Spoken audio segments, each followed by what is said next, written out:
King still leading.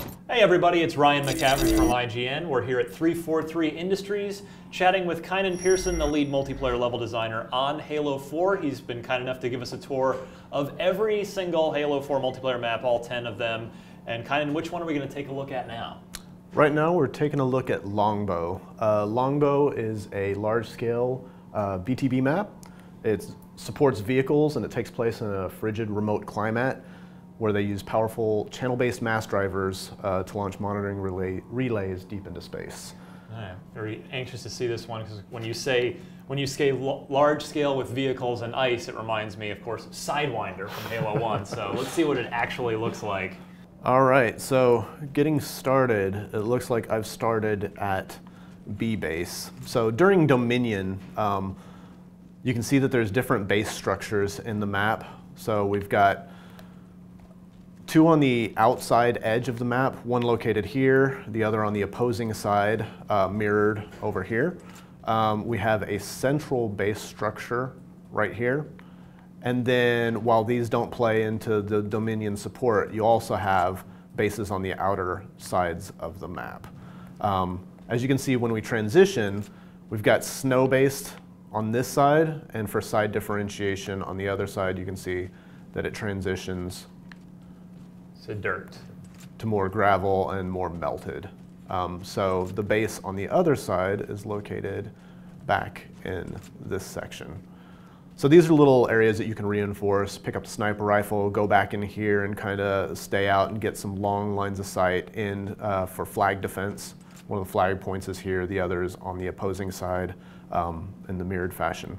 But again, so we have vehicles in here, we have Banshee, we have the Warthogs and Ghosts, and during some types you'll also have access to the Wraith. But you can see the vehicle routes are, you've got tire tracks embedded, so you've got a clear understanding of where you're headed, what you can do. There's lifts that you can see that lead you up into this central base structure up here. Oh yeah, quick way up. As well as the ramps for on-foot routes so that you have some easy access there.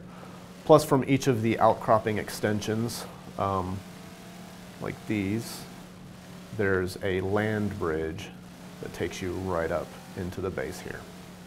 So astute viewers who've been following our Halo 4 coverage may have seen our big multiplayer blowout back in September. And if they watched that, they saw this map being played with the Dominion, one of the new game modes. Can you kind of talk us through how Dominion works and as it pertains specifically to this map, to Longbow? Yeah, so on Longbow, when you're playing Dominion, there's three bases that are active, A, B, and C. And as you take a base, there's a terminal on the inside of the base that you would move to. And right here, the terminal would be located here. You hold X, and that starts the process for taking the base. Once the timer has gone down, the base will be in your team's control.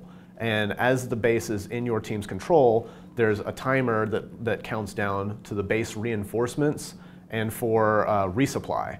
And what happens is over time, as you hold the base will level up and it'll activate shield barriers in the doorways or activate turrets on the outside, on the upper deck that you can actually you can restore once they've gone down. But once the turrets are active, then they'll be automated defenses allowing you to hold the base against people that are coming in to try and take it. In addition, for the base leveling up, you'll have things like vehicle spawns that activate. So here's where the Banshee would show up. Ah, okay. And then on the outside, you'd get access to Ghosts. So yeah, holding the base longer makes the base level up faster, and it makes it take a little more time to take. If you control all three of the bases simultaneously, it puts the opposing team into last stand. And what last stand is it prevents them from respawning if they die, but it gives them all overshields to kind of give them a little boost towards taking another base. Interesting. If you kill everybody in last stand, then you win the mode without having to just basically gain points by holding the bases. So this is one of the other bases, the smaller scale bases. and you can see that there's little routes on the outside.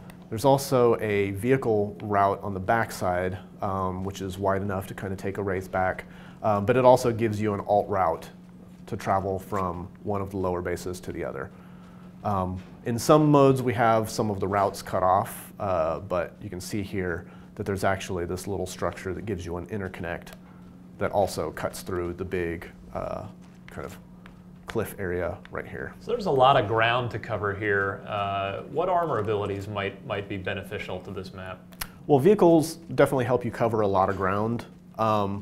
Again, we've constructed a lot of different areas to allow for support for all of the armor ability types, but camo comes in handy just because of the size of the map and some of the opportunities you have for kind of hiding out in some of the back areas if you're a sniper and you want to look for getting the drop on people. Jetpack can assist, though we've made some really easy routes to get up and down, and the vehicles also help you cover just as much ground. Here's the route whenever you're taking the bottom to come up from the lift to assault this base as well. Early on in development, whenever we were working on this map, it's pretty much kept the layout as it is, but we did find that these areas were open up here, so people were engaging long range constantly from this position, and this ended up becoming a little more powerful than we wanted it to be. So hence those walls there? Hence those walls. We cut off some of the lines of sight, made it a little more awkward to have the engagements between those areas without players committing to one area or another. Yeah. Any particular custom game types that you enjoy that might work well here?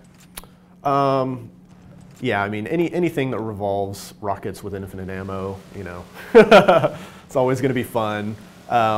Messing around with increasing play speed, just there's all kinds of things that you can play around with the character customization options, changing gravity settings and all that. So any large scale map is going to leave you ample opportunity to kind of do a little more dramatic movement shifts or adjusting the player package a little more. And this could be a good map once you attain your specialization. If you're playing with the wheelman specialization, you could earn some points in here by driving the Warthog around. Absolutely, that's a great point. This is a great map for driving the Warthog and just being a gunner. It's music to my ears. Well, that is Longbow. And for more on all 10 Halo 4 multiplayer maps, we've got tours of them all. Keep it locked right here to IGN.